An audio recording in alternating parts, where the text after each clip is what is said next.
राम हरे राम राम राम हरे हरे हरे कृष्ण कृष्ण कृष्ण हरे हरे हरि ओम।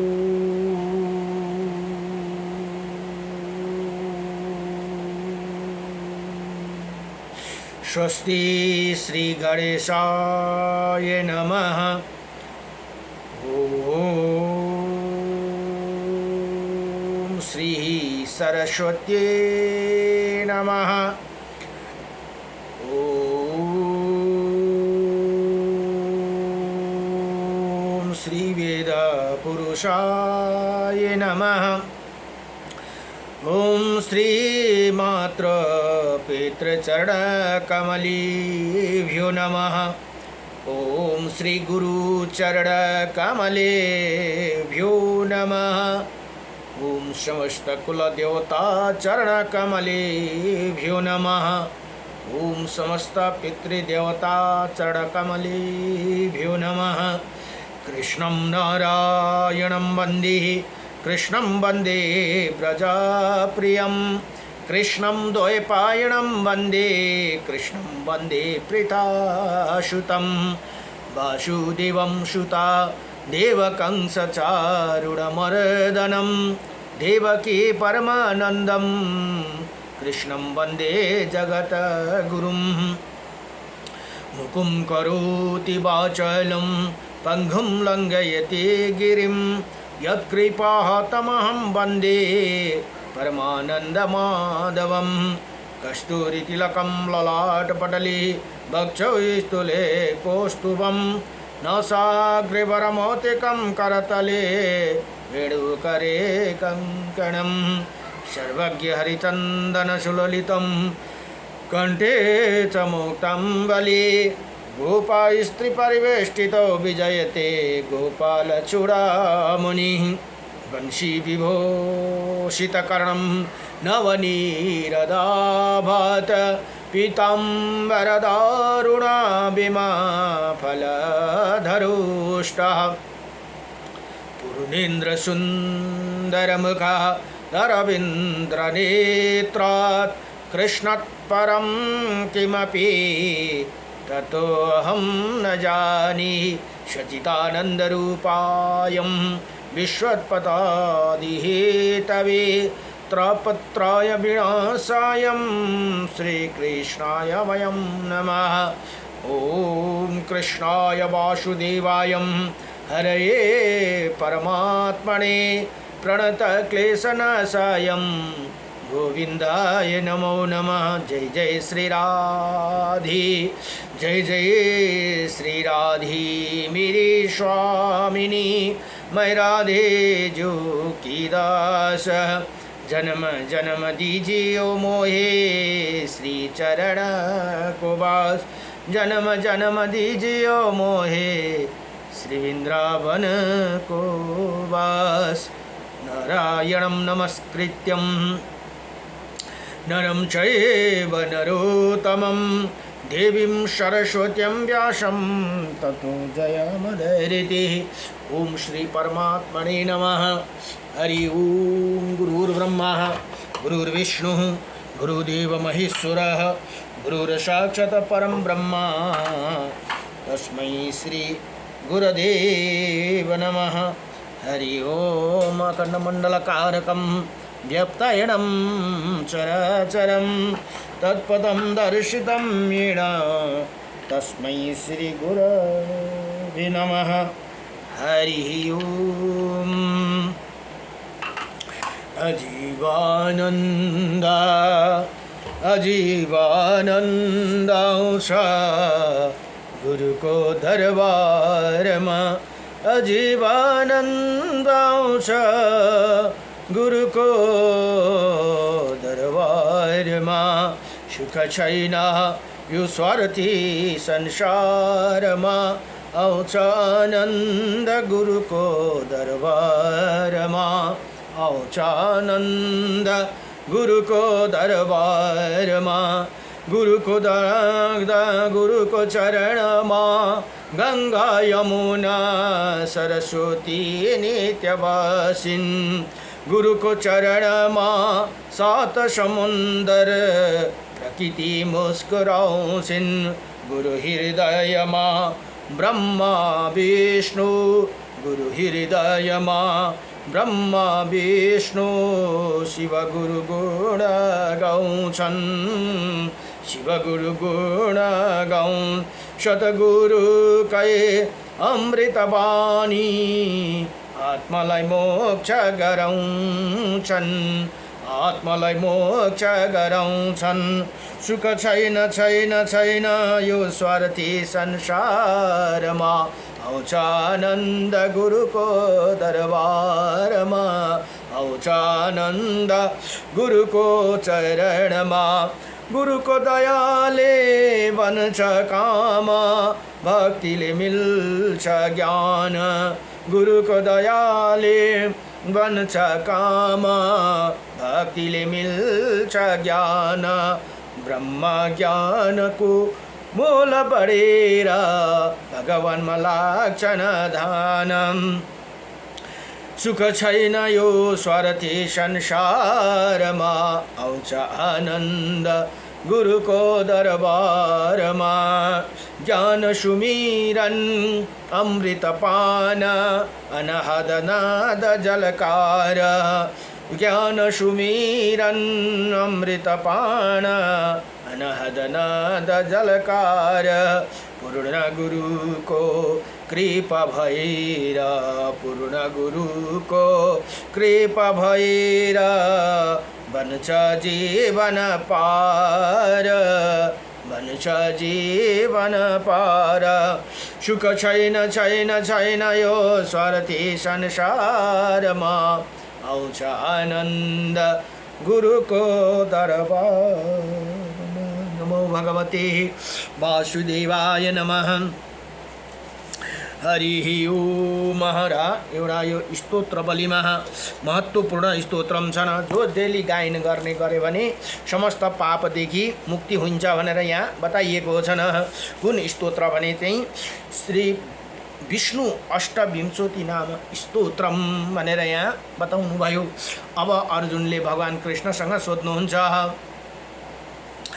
किं नो श्री अर्जुनोवाच किं नो नामं शस्त्राणि जपते च पुनः पुनः यानि नामानि दिव्यानि तानि चाक्षुष केशव हे भगवान केशव मनुष्य बार बार हजार नाम जप क्यों करते हैं आपका जो दिव्य नाम उनका वर्णन करे भनेर यहाँ सोध्नुभयो श्री भगवान भन्नुहुन्छ भगवान भन्नुहुन्छ मत्सं कुर्मं वराहं च वामनं च जनार्दनं गोविन्दं पुण्डरीकाक्षं माधवं मधुसूदनं पद्मनाभं शास्त्राक्षं वनमाली हलायुधं गोवर्धनं हरिकेशव वैकुण्ठं पुरुषोत्तमं विश्वरूपं वासुदेवं रामनारायणं हरिं दामोदरं श्रीधरं च वेदंगं गरुडध्वजम् अनन्तकृष्णगोपालं जपते नास्ति पातकं गावं कोटिप्रदस्य अश्वमेधस्य च कन्यादानं शास्त्रं फलं प्राप्नोति मानव अमावास्य वा पूर्णिमास्यम् एकादशं तथैव च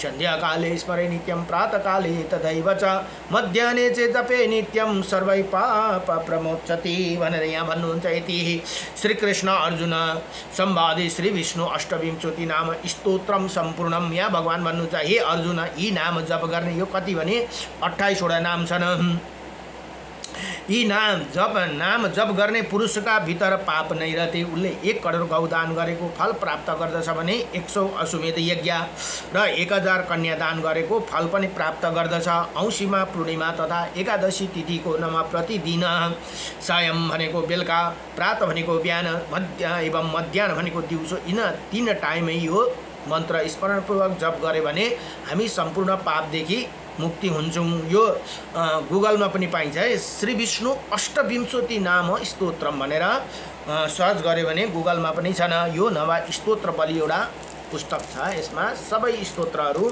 छन् यति हामीले हेर्न त 5 मिनेट पनि लाग्दैन यो नाम जप्यौँ भने हामी समस्त पापदेखि मुक्ति हुन्छौँ भनेर भगवान कृष्णले बताउनु भएको छ र अब ब्रह्म पुराण यहाँ अध्ययन हुँदैछन् आज ब्रह्मा पुराणको 66 अध्यायमा अब चाक्षुष तीर्थका महात्म्यका वर्णन भनेर यहाँ बताउनु भयो। ब्रह्मा पुराणमा ज्यादातर तीर्थको बहुत बडो महिमा रहेछ। तीर्थमा पनि जुन गौतमी गङ्गा भनिन्छ, गोदावरी नदी, यो बडो दिव्य के अरे महिमा रहेछ है। गोदावरीको जति गङ्गाको माता गङ्गा कालीगण्डकीको महिमा जति छन् त्यति नै गोदावरीको पनि बडो दिव्य महिमा छ। र यहाँ ब्रह्माजीलाई नारद मुनिले प्रश्न गर्नुहुन्छ भने ब्रह्माजीले उत्तर दिनुहुन्छ। अब ब्रह्माजी भन्नुहुन्छ, हे नारद, ये चक्षुष तीर्थ रूपा और सौभाग्य देने वाला जहाँ भगवान योगेश्वर गौतम के दक्षिण तट पर गौतमी के दक्षिण तट पर निवास करते हैं भनेर यहाँ बताउनु भयो। वहाँ पर्वत के शिखर पर भुवन नगर विख्यात स्थान है जहाँ छात्र धर्मपरायण राजा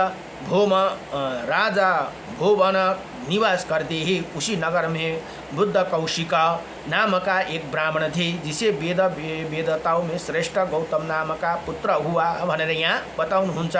ती ब्राह्मण का उसबाट गौतम नाम का पुत्र उत्पन्न हुआ भनेर यहाँ गौतम की एक वैश्यों के साथ मित्रता हुई। वैश्यों का नाम था मणिकुंडल था। इनमें एक दरिद्र और दूसरा धनी था, तो भी दोनों एक दूसरे के हितैषी थे भनेर यहाँ कथा आउँदछ। अब एक दिन गौतम ने अपने धनी मित्र मणिकुंडल से एकांत में प्रेम पूर्वक कहा, हे मित्र, हम लोग धन का उपार्जन करने के लिए पर्वतों और समुद्रों की यात्रा करें। यदि अनुकूल सुख न प्राप्त हुआ तो समझना चाहिए जवानी व्यर्थ गई भनेर यहाँ ती दुईजनाले सल्लाह गरे भनेर यहाँ बताउनुहुन्छ। धन के बिना सौख्य कैसे प्राप्त हो सकता है? अहो निर्धन मनुष्य, धिक्कार है। कुंडल ने ब्राह्मण से कहा, मेरे पिता ने बहुत धन कमाया है, अब अधिक धन लेकर क्या करूँगा? तब ब्राह्मण ने पुनः मणिकुंडल से कहा, जो धर्म अर्थ ज्ञान, हेर्नुहोस् है, धर्म अर्थ ज्ञान और भोग से तृप्त हो जाए ऐसे कौन सा पुरुष प्रशंसनीय है माना जाता है कि हे सखे भनेर उनको साथीलाई भन्दछन्, इसी सबका अधिक वृद्धि ही समस्त शरीरधारियों की अभिष्ट होती है भनेर यहाँ बताउनु भयो। जो प्राणी अपने ही व्यवसाय से जीवन निर्वाह करते हैं वो धन्य ही भनेर यहाँ बताउनु भयो। दो दूसरे से दिए हुए धन से संतोष लाभ करते वो कष्टों में ही जीते हैं भनेर यहाँ बडो दिव्यसँगले बताउनुहुन्छ। जो पुत्र अपने बाहुबल का आश्रय लेकर धन का उपार्जन करता है और पिता के धन को हाथ से नहीं छूता है वो संसार में कृतार्थ है। हेर्नुहोस्, कतिजनाले हुन्छ नि आमा बाउको सम्पत्ति उडाउने, तर जसले आफ्नो बाहुबलले आश्रय लिएर धन उपार्जन अथवा धन कमाउँछ करता है उसके पिता का धनलाई उसले छुँदैन यति भने त्यो चाहिँ सबसे संसार में कृतार्थ होते हैं भनेर यहाँ बताउनु भयो। ये धन अभिलाषी ब्राह्मण का ये कथन सुनकर त्यो वैश्य साथीले भन्दछन्, उसे सत्य माना है और घर से रत्न लाकर गौतम के देते हुए कहा, हे मित्र, इस धन से हम लोग सुखपूर्वक देशांतर में भ्रमण करें और धन कमा कर फिर अपने घर को लौट आएंगे भनेर ती वैश्य साथीले भन्दछन्। ती गौतम ब्राह्मणलाई वैश्य तो अपनी ही सद्भावना के अनुसार सत्य ही कहता था, किंतु ब्राह्मण उसे धोखा दे रहा था भनेर यहाँ यसरी बताउनुहुन्छ। अब उसके मन में है पाप था, किंतु वैश्य उसे ऐसे नहीं समझता था। अब त्यो वैश्य साथी चाहिँ ब्राह्मणलाई एकदम सच्चा साथी सम्झन्थ्यो अरे, तर सच्चा साथीले नै धोका दिन लागेको थियो भनेर यहाँ बताउनुहुन्छ। दोनों ने आपस में सल्लाह की और माता पिता का सूचना दिए बिना ही धन कमाने के लिए देशांतर में चली गई भनेर यहाँ भन्नुहुन्छ। ब्राह्मण सोचने लगा, जिस किसी उपाय से हो सके वैश्य का धन ले लूँ। आहो, पृथ्वी पर शस्त्र सुंदर नगर है जहाँ काम की अधिष्ठात्री देवी जैसे अभिष्ट भोग प्रदान करने वाली युवतियाँ है भनेर यहाँ बताउँछन्। यदि यत्नपूर्वक धन लाकर उनको दिया जाए तो वो सदा भोगी जा सकती है भनेर यहाँ त्यो ब्राह्मणले यसरी सोच्दछन्। और वही जीवन सफल है किसी प्रकार वैश्य को अपने हाथों में आए हुए धन को हड़प कर उसका इच्छा अनुसार उपभोग करूँ भनेर ती ब्राह्मणले यस्तो अब भित्रभित्र उसले नराम्रो सोच्न थाले। ये सोच्दै हुए गौतम भनेको त्यो ब्राह्मणको नाम है। गौतम ने मणिकुण्डल से भनेको मणिकुण्डल भनेको जो वैश्य उसको साथी थे, मित्र थे। गौतम ने मणिकुण्डल से हंसते हंसते कहा, पापों से ही जीवन की उन्नति होती है और वो मनोवांछित सुख प्राप्त करते हैं। संसार में धर्मात्मा लोग दुखी ही का भागी देखे जाते हैं, अतः एकमात्र दुख ही जिसका फल है उसका धर्म से क्या लाभ भनेर यहाँ बताउनुहुन्छ। अब वैश्य ने कहा, त्यो साथी अर्को वैश्य साथीले भन्ने ऐसी बात नहीं है, धर्म में ही सुख की स्थिति है। हेर्नुहोस् त वैश्यले उता ब्राह्मणलाई सम्झाउँदैछ। ब्राह्मण चाहिँ बुद्धि भ्रष्ट भएर चोरी चकारीमा लागेका छन्। यहाँ यस्तो कथा आउँदैछन्, पापों में तो केवल दुख भय शोक दरिद्रता और कलेश ही रहते हैं भनेर यहाँ बडो दिव्यसँगले ती ब्राह्मण साथीलाई सम्झाउँदछन्, मित्रलाई। जहाँ धर्म और वहीं मुक्ति है, भला अपने धर्म क्या नष्ट हो सकता है। इसी प्रकार विवाद करते हुए दोनों में ये शर्त लग गई कि जिस पक्ष श्रेष्ठ हो वही दूसरा का धन ले। अब ती ब्राह्मणले त जुक्ति गरेर जुक्ति भनिन्छ नि हैन, त्यसले कसरी हुन्छ यो उसको धन मैले हडप्नु छ, अब जुक्ति यहाँ बाजी लगाए भनेर यहाँ भन्नुहुन्छ। दूसरे का धन ले वो बोले, अब चलकर हम दोनों किसी से पूछे धर्मात्मा प्रबल होते हैं या अधर्मी भनेर यहाँ बताउँदा वेद से लोक का ही मत श्रेष्ठ है क्योंकि ही लोकों में ही धर्म से सुख होते हैं। इसी प्रकार विवाद करके दोनों सब लोगों से पूछने लगे कि पृथ्वी पर धर्म प्रबल है या अधर्म भनेर। अब ती विचार्दै ओर्दै सोध्दै लागे। ये प्रश्न सामने आने पर कोई बोले जो धर्म के अनुसार चलते हैं उन्हें दुख भोग्न पड़ता है। हेर्नुहोस् है, जो सत्मार्गमा जान्छ त्यो त त्यसलाई दुख, किनभने भगवानले उसलाई बार बार उसको परीक्षा लिनुहुन्छ र अलिकति भगवानको भक्तलाई दुख हुन्छ भनेर यहाँ बताउनु हुँदैछ। अरब बडे बडे पापी मनुष्य सुखी है भनेर यहाँ बताउनु भयो। जति पाप गर्छ उसलाई सुख भोग्छ। यसको कारण के हो त भन्दा पापीलाई किन सुख भएको त भन्दा उसको जति त्यो पहिलाको जन्ममा गरेको उसले गरेको पुण्य जति यही जन्ममा उसले जति पाप गरे पनि त्यो पुण्यले गर्दा उसलाई सुख हुँदैछ, तर अर्को जन्म उसको जिरो हुन्छ भनेर सम्झिनु पर्दछ। अब धर्मीले चाहिँ किन बार बार दुःख पाएको भन्दा बीचमा यो विचलित हुन्छ कि भनेर भगवानले हामीलाई बार बार सानो सानो दुःख कष्ट दिइरहनुहुन्छ, त्यसमा हामी विचलित भयौँ न र अझै भक्तिलाई अझै बढाउँदै लग्यौँ भने अर्को जन्म हाम्रो सफल भयो भनेर यहाँ बताउनुहुन्छ। हेर्नुहोस् शास्त्रले के भन्यो भने अस्ति मैले यही पुराण महला पढ्दै जाँदा जुन कसै गर्दा लस छैन। तपाईँ देवताको प्रार्थना गर्नुहोस्, देवताको भक्ति गर्नुहोस्, चाहे भगवानको भक्ति गर्नुहोस्, देवताको जस्तै इन्द्रको भक्ति गर्नुभयो इन्द्र लोकमा जानु पाइयो, सूर्यको भक्ति गर्नुभयो भने सूर्य लोकमा जानु पाइयो, चन्द्रको भक्ति गर्नुभयो भने चन्द्रमाको लोकमा जानु पाइयो। त उहाँ गएपछि के हुन्छ त भन्दा चन्द्र सूर्य बसिन्जेल रहिन्जेल हामी त्यहाँ बस्न पाइन्छ चन्द्रलोकमा अथवा सूर्यलोकमा। जब प्रलय हुन्छ त्यसको बादमा हामी सत् कर्म गर्ने ठाउँमा, सद्धर्म गर्ने ठाउँमा अथवा राजाको घरमा काहीँ है यस्तो पुण्यात्माको त्यहाँ जन्म हुन्छ र हामी पुण्य काम गर्छौँ र भगवानको पासमा अवश्य पुगिन्छ। देवताहरूको भक्ति गर्दा पनि लस छैन है, पुगिन्छ। देवताहरू जस्तै सूर्य कहिलेसम्म रहनुहुन्छ भन्दा जबसम्म प्रलय हुँदैन तबसम्म सूर्य रहिरहनुहुन्छ, चन्द्रमा पनि रहिरहनुहुन्छ, यी जल अग्नि सबै रहनुहुन्छ, अग्नि पनि रहनुहुन्छ। त्यो पर्यन्त हामी पुण्य फेरि प्रलयको समयमा अर्को युग स्टार्ट हुन्छ। अर्को युग स्टार्ट हुँदाखेरि हामी पुण्यात्मा घरमा जन्म लिन्छौँ। पुण्यात्मा घरमा जन्म लिएपछि फेरि हामी भगवान्लाई प्राप्त गर्दछौँ। यो शास्त्रको वचन हो, मैले आफ्नो खुसीले भनेको वचन होइन यहाँ भन्नुहुन्छ। अब यहाँ कुरा कहाँ पुगेको थियो भने अब यहाँ सोध्दै जाँदैछन् है दुईजना ब्राह्मण र वैश्य सामने आने पर कोही बोले जो धर्म अनुसार चलते उसी दुख भोग्न पड़ता है भनेर पनि भने यिनीहरूले सही भने। जो बड़े बड़े पापी मनुष्य उसे निर्णय सुनकर वैश्य अपना सारा धन ब्राह्मण को दे दिया भनेर यहाँ अब त्यो वैश्यले आफ्नो भएको धन ती ब्राह्मणलाई दिए। हे मणिमान धर्म बेताओं में श्रेष्ठ था। त्यो मणि जुन वैश्य था ना त्यो चाहिँ धर्म उसमा सबसे श्रेष्ठ थियो। यता ब्राह्मणको चाहिँ बरु भ्रष्ट भाग थिए भनेर यहाँ बताउनु हुँदैछ। श्रेष्ठ था वही बाजी हार जाने पर भी धर्म का ही प्रशंसा करता रहा। उसले धर्म छोडेनन्।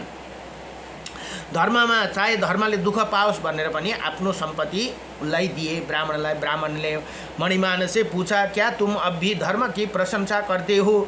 वैश्य ती मणिमान वैश्य बोला हाँ। ब्राह्मण फिर कहने लगा वैश्य मैंने तुम्हारा सारा धन जीत लिया फिर निर्लज्ज की तरह धर्म की बात क्यों करते हो? देखो हो स्वच्छताचारी होने पर भी मैंने ही धर्म को जीता है भनेर ती ब्राह्मण अब उसको धन हडप्नलाई नाना जुक्ति गर्दछन्।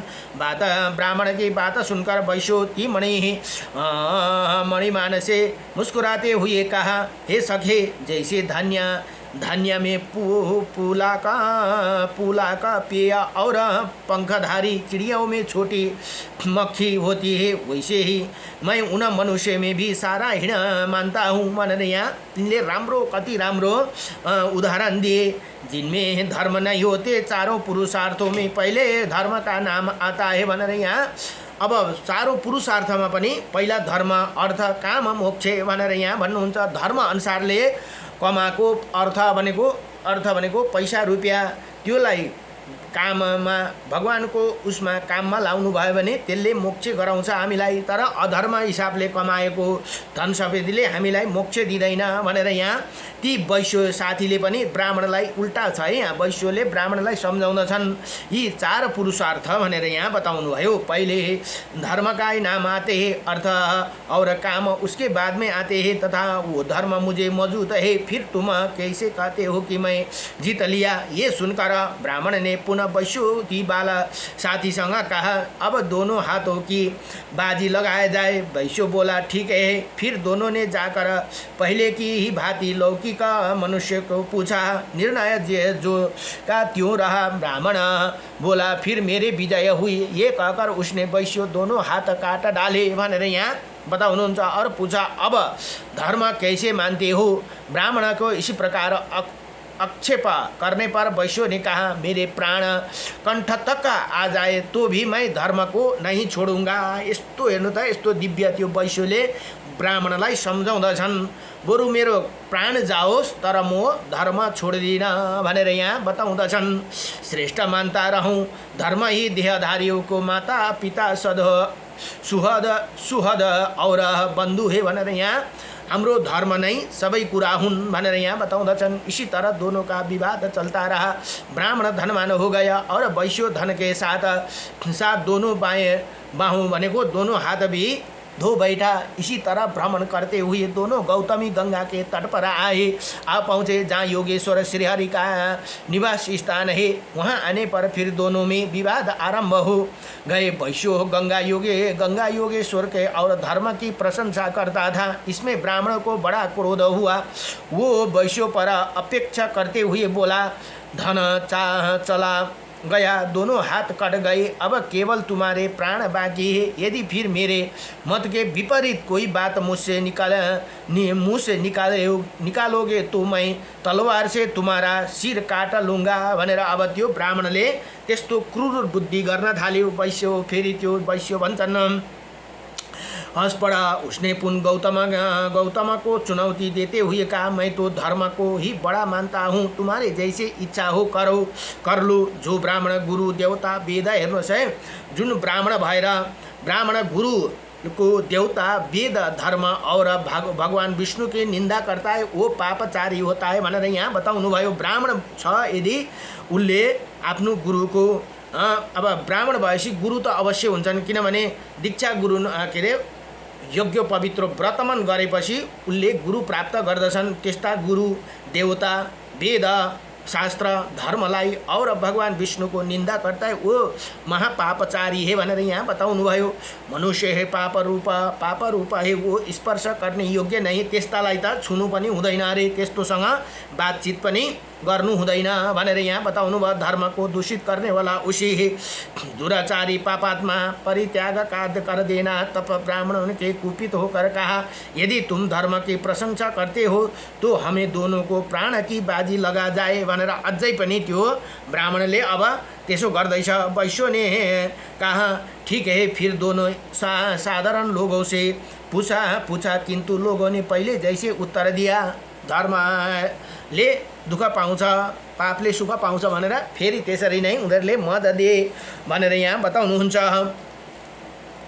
अब यहाँ भन्छ, उसी समय गौतम के दक्षिण तट पर भगवान योगेश्वर के सामने ब्राह्मण ने वैश्य को गिरा दिया और उसकी आंखें निकल गई, आंखें निकाल ली भनेर यहाँ भन्नुहुन्छ। फिर कहा, वैश्य प्रतिदिन धर्म की प्रशंसा करने से ही तुम इसी दशा को पहुँचे हो। तुम्हारा धन गया, आंखें गई और दोनों हाथ भी कट लिए गए। हे मित्र, जब तुमसे विदा लेकर जाता हूँ फिर कभी बातचीत में इसी तरह धर्म की प्रशंसा ना करना भनेर ती ब्राह्मण भन्दछन्। ये कहकर गौतम चला गया। उसके ही जाने पर वैश्यो विप्र वर मणिकुंडल धन बाहु और नेत्र रहित होने के कारण शोकग्रस्त हो गया, तथापि वो निरंतर धर्म का ही स्मरण करता रहा। त्यति भएर पनि उनले धर्म छोडेनन्। मलाई यो मेरो परीक्षा हो भनेर उनले धर्मलाई नै निरन्तर अगाडि बढाइरहे भनेर यहाँ भन्नुहुन्छ। अनेकों प्रकार की चिंता करते हुए वो भूतल पर निर्श्रेष्ठ होकर पड़ा था। उसके हृदय में उत्साह नहीं रह गया था, वही शोक सागर में डूबा हुआ था। दिन बीता रजनी का आगमन हुआ। रजनी मन को रात को आगमन हुआ और चंद्रमंडल का उदय हो गया। उसी दिन शुक्ल पक्ष की एकादशी तिथि थी भनेर यहाँ हेर्नुहोस् त, एकादशी को यस्तो ठुलो महात्म्य आयो। एकादशी को वहाँ लड्डू से विभीषण आया। शुक्ल पक्ष की एकादशी थी। एकादशी को वहाँ लंका से, सॉरी ये लड्डू बनना है, लंका से विभीषण आया करते थे। उस दिन भी आए। उन्होंने पुत्र और राक्षस सहित गौतमी गंगा में स्नान किया और योगेश्वर भगवान विष्णु की विधि पूर्वक पूजा की भनेर यहाँ भन्नुहुन्छ। विभीषण का पुत्र भी दूसरा विभीषण के ही समान धर्मात्मा था। उसे लोग विभीषण की कहते थे। विभीषण ने वैश्य को देखा और उसने वार्तालाप किया। वैश्य का यथावत वृत्तांत जानकर उसने धर्मज्ञ ने अपने पिता लंकापति महात्मा विभीषण को बतलाया। लंकेश्वर ने अपने गुणाकार पुत्र को प्रसन्नता पूर्वक कहा, ये बेटा भगवान श्री राम मेरे गुरु है भनेर यहाँ विभीषण जी भन्नुहुन्छ। आराध्य देव है और उन्हें आदरणीय भक्त हनुमान जी मेरे शाखा है भनेर यहाँ बताउँदछन्। विभीषण मेरो भगवान राम गुरु हुनुहुन्छ भने हनुमान भक्त हनुमान मेरो शाखा अथवा मित्र हुन्। आज से बहुत पहले एक कार्य आना पड़ने पर हनुमान जी बहुत बड़ा पर्वत उठा लिए थे जो सब प्रकार के औषधियों का भंडार था। उसी समय 2 औषधियों में आवश्यकता थी। अब विश्व कल्याणकारी और मृत संजीवनी, ये दोनों औषधियों को लाकर उन्होंने भगवान श्री राम को अर्पित किया था भनेर यहाँ बताउँदछन्। जब उनकी आवश्यकता पूर्ण हो गई तभी वो पुनः उसके पर्वत को उठाकर हिमालय पर ले गए और वहीं रख आए। हनुमान जी बड़े वेग से जा रहे थे, इसीलिए विश्व कल्याणकारी नाम की औषधि गौतमी गंगा के तट पर गिर पड़ी थी। त्यो टाइममा एउटा औषधिको बोटा त्यो गौतम की तट पर गिर पड़े। गौतमी भनेको गोदावरी नदी को त्यहाँ जहाँ भगवान योगेश्वर का स्थान है, जहाँ भगवान योगेश्वर नाम गरेर बस्नुहुन्छ त्यहीँनेरि भगवान राम बस्नुहुन्छ, त्यहीँ गिरेको थियो। वही एक औषधि है, उसे ले आकर तुम भगवान का स्मरण करते हुए इसके हृदय पर रख दो भनेर त्यो विभीषणले आफ्नो पुत्रलाई भन्दछन्। त्यो वैश्यलाई त्यसलाई वैश्यको सेवा गर, उसके ये उदार बुद्धि वैश्य अपने सम्पूर्ण अभिष्ट को प्राप्त कर लेगा भनेर यहाँ विभीषणजीले यसरी बताइदिनु भयो। अब विभीषण बोले, पिताजी मुझे शीघ्र ही वहाँ औषधि दिखा दीजिए, विलम्ब ना कीजिए। दूसरे को पीड़ा दूर करने में बड़ा तीनों लोक में दूसरा कोई कल्याणकारी कार्य नहीं। हेर्नुहोस् त, अरूलाई नै अरूको सेवा गर्नु, अरूको उपकार परोपकार गर्नु नै दुनिया संसारमा सबसे बडा, संसार पनि हैन लोक भनेर तीनै लोकमा दूसरा कोही कल्याणकारी कार्य नहीं है भनेर यहाँ भने हामी त अरूको केही भउँदैछ भने हामी त खुच्चिङ मचाउँछौँ, ठिक्क पर्यो भन्छौँ, त्यसो गर्नु हुँदैन, परोपकार गर्न। अब यो त्यस्तै थियो भने त रावण, सुन्नु त रावण कस्तो थियो र विभीषणको कुरा आउँदा रावणको भाइ हो नि, तर ऊ परम भक्त थिए। जस्तो पिताजी भक्त त्यस्तै उसको पुत्र पनि बडो भक्त रहेछन्। त्यसले गर्दाखेरि अब पिताजीसँग यस्तो भन्दछन्, बेटा भए यस्तो हुनुपर्छ, छोरा पुत्र भनेपछि यस्तो हुनुपर्छ। उसले भन्दैछ, मलाई छिट्टो त्यो सञ्जीवनी बुटी देखाइदिनुहोस्, उसलाई ज्यादा पीडा भइरहेको छ, म ल्याएर उसलाई छिटो उसलाई उपचार गर्नेछु भनेर यहाँ बताउँदछन्। विभीषण ने बहुत अच्छा कहकर पुत्र को वो औषधि दिखा दी। उसने ईसा तत्व इत्यादि मंत्र पढ़कर उसी वृक्ष की एक शाखा तोड़ ली और उसे ले आकर वैश्य को हृदय पर रख दिया। उसकी स्पर्श होते ही वैश्य ने नेत्र और हाथ जो कटे गए थे वो मणि मंत्र और औषधि से प्रभाव को कोई नहीं जानता। वैश्य ने धर्म का चिंतन करते हुए गौतमी गंगा में स्नान किया था। हेर्नुस् त, गौतमी गंगामा स्नान गरेको कारण उसले जत्रो हुँदा आफ्नो हात काटिदे, आँखा फोडिदे, तर पनि उनले धर्म छोडेनन्। और योगेश्वर भगवान विष्णु को नमस्कार करके पुनः वहाँ से यात्रा की। उनसे अपने साथ औषधि टूटी हुई शाखा भी ले ली थी। देश देशांतर में भ्रमण करता हुआ मणिकुंडल, वो वैश्य मणिकुंडल नाम थियो, वो राजधानी में पहुंचा जो महापुर के नाम से विख्यात थे। वहाँ के महाबली राजा महाराजा के नाम से प्रसिद्ध थे भनेर यहाँ भन्नुहुन्छ। राजा के कोई पुत्र नहीं था, एक पुत्री थी, उसकी भी आँखें नष्ट हो चुकी थी। वो कन्या ही राजा के लिए पुत्र ही थी। राजा ने ये निश्चय किया कि वो देवता, दानव, ब्राह्मण, क्षत्रिय, वैश्य, शूद्र, गुणवान या निर्गुण कोई भी क्यों ना हो, वो मैं उसी को ये कन्या दूंगी भनेर त्यो मणिकुण्डललाई ती राजाले आफ्नो कन्या दिने निर्णय गरे भनेर यहाँ कन्या को पनि आँखा थिएन अरे, आँखा बन इसकी आँखें अच्छी कर देगा। मुझे है अपने राज्य के साथ कन्यादान करना है। महाराज ने ये घोषणा सब और कर दी। वैश्य ने ये घोषणा सुनकर कहा, मैं निश्चय ही राजकुमारी की खोई हुई आँखें पुनः ला दूंगा भनेर त्यो राजकुमारै भनौँ न वैश्यले बताउँदछन्। अब राजा कर्मचारी शीघ्र ही वैश्य को लेकर गया और महाराज को अपने बात बताई। वैश्य ने, अक्षस भाई, उसे काठ का स्पर्श करा और राजकुमार का नेत्र अक्षस ठीक है हो गया। इसे राजा को बड़ा विस्मय हुआ। उसने पूछा, आपने कौन है? वैश्य ने राजा से अपना सब हाल ठीक कहा सुनाया। फिर बोले, ब्राह्मण के प्रसाद से सब धर्म, तपस्या, दान और दिव्य औषधि प्रभाव से मुझे ऐसी शक्ति आई। वैश्य ये कथन सुनकर महाराज अत्यंत आश्चर्य हुआ भनेर वहाँ बताउनुहुन्छ।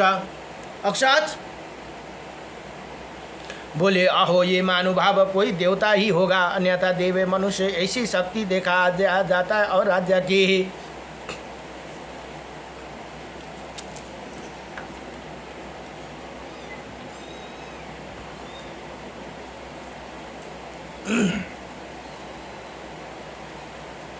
यहाँ भन्नुहुन्छ, बोले अहो मानव भाव कोई देवता होगा, अन्यथा देवता मनुष्य ऐसे शक्ति देखा।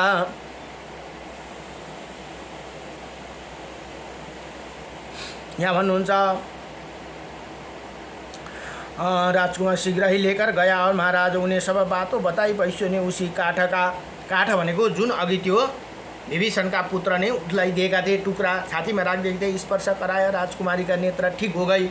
ये देखकर राजा बड़ा विस्मय हुआ और उन्होंने पूछा, आप कौन है?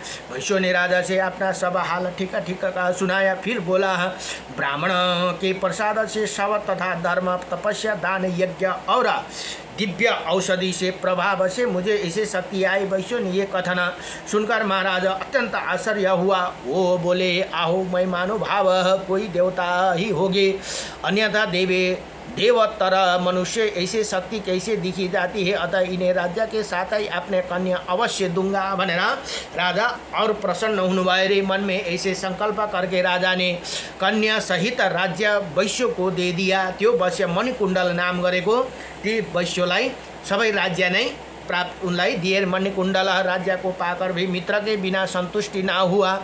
वो सोचने लगा, मित्र के बिना ना तो राज्य अच्छा है और न सुख ही। अब उसले फिर मित्र को सम्झना गर्यो, अच्छा लगता है इन प्रकार। वो सदा गौतम ब्राह्मण का ही चिंतन, त्यो जुन गौतम ब्राह्मण थिए नि और उसको त्यो जुन पापी भनौँ न, अब पापी मित्र त्यस्तो गरेर उसले छोड्यो। ये चिंतन किया करता था। इसी पृथ्वी पर उत्तम कुल में उत्पन्न हुए साधु पुरुषों को यही लक्षण है कि अहित करने वाला को प्रीति भी उनका मन में सदा करुणा ही भरा रहती है भनेर यहाँ यस्तो दिव्य कुरा यहाँ बताउनु भयो। एक दिन महाराज मणिकुण्डल वन में गए थे। वहाँ उन्होंने अपने पूर्व मित्र गौतम ब्राह्मण को देखा। पापी ही जुआरियों के साथ उसका सब धन छीन लिया था। धर्मज्ञ मणिकुण्डल ने अपने ब्राह्मण मित्र को साथ ले लिया और उसका विधि पूर्वक पूजन किया और धर्म का सब प्रभाव भी बतलाया। फिर समस्त पापों की निर्वृत्ति के लिए गौतम को गंगा में स्नान कराया। वैश्यों के देश में जो सगोत्र बंधु बांधव थे उनको तथा गौतम ब्राह्मण को बंधु बांधव बुद्ध कौशिक आदि को उन्होंने बुलाया और सबके साथ देव पूजन पूर्वक गौतमी के तट पर यज्ञ किया। तदंतर शरीर का अंत होने पर वो स्वर्गलोक में चले गए। वो स्थान मृत्यु संजीवनी तीर्थ भनेर त्यहाँ नाम बस्यो अरे। मृत्यु संजीवनी अथवा चक्षुष तीर्थ और योगेश्वर तीर्थ का कहलाने लगा। वही वहाँ का स्मरण मात्र से पुण्य देने वाला, मन को प्रसन्न रखने वाला और समस्त दुर्भावना को नाश करने वाला है भनेर यहाँ बताउनु भयो। यति भनेर यहाँ श्री ब्रह्मा पुराण को